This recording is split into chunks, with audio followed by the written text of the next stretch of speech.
Welcome to the occasional op-ed of Mayank Chaya Reports. I am Mayank Chaya. Gaza and Plainfield near Chicago are over 9,900 kilometers apart.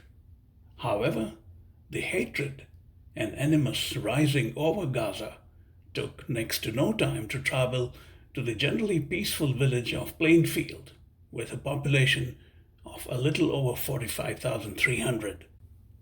One of those 45,300 residents is a 71-year-old landlord called Joseph Czuba, who was apparently so consumed by hate that he, according to the police, stabbed a 6-year-old boy named Wadea Al-Fayoume 26 times.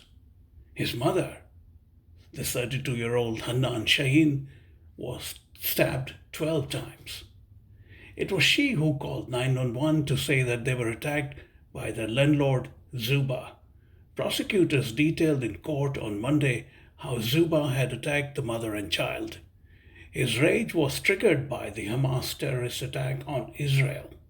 He has been charged with first-degree murder, attempted first-degree murder, battery, and hate crimes.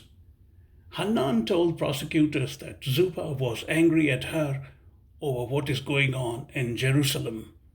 These are some bare facts as we know them. My point is deeper than those facts.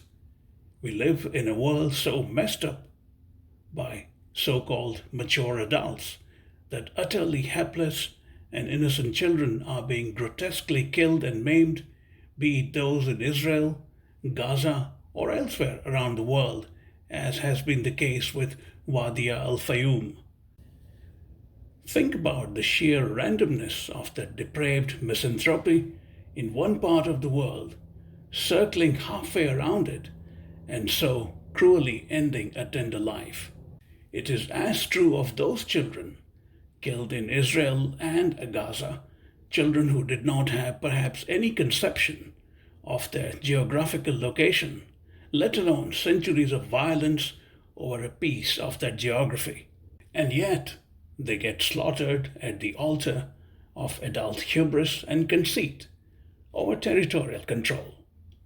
As revolting as the thought is, it is also profoundly depressing that we have created a world where human life is so dispensable. It is as true of the Russian war on Ukraine as it is of the Hamas terrorism in Israel, and now the retaliatory Israeli bombings in Gaza. Tens of millions of people have died over decades in some grotesque service of power-hungry and territory-hungry lunatics who have almost invariably been men.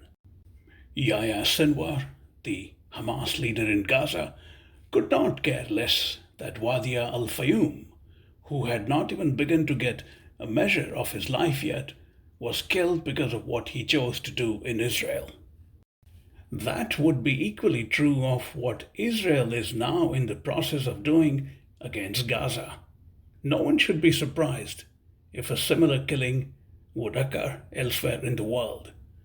Are we going to perpetually expand the ambit and definition of collateral damage such that it could be offered as a vulgar alibi for ending any innocent life anywhere? 26 times. Just think about it. 26 times that Wadea Al-Fayoume suffered at the hands of a man who has effectively lived out his life.